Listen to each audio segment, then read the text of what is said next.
Understanding wheelchair ramp regulations.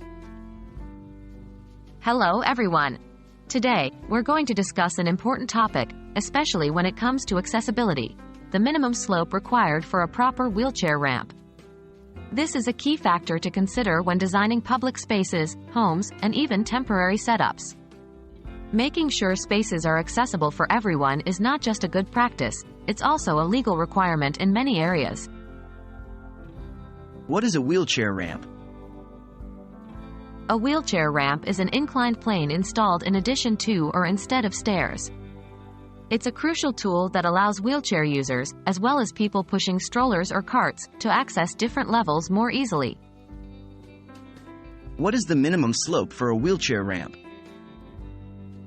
According to the Americans with Disabilities Act, ADA, standards for accessible design, the minimum slope for a wheelchair ramp is a 1:12 ratio.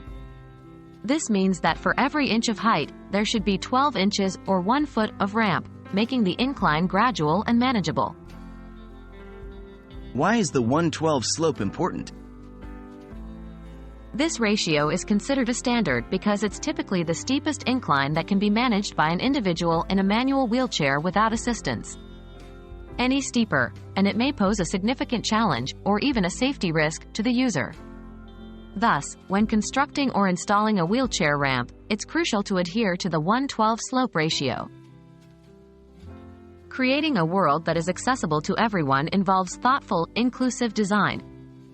Whether you're a builder, a city planner, or just a caring individual, knowing the correct slope for a wheelchair ramp is an important step towards inclusivity.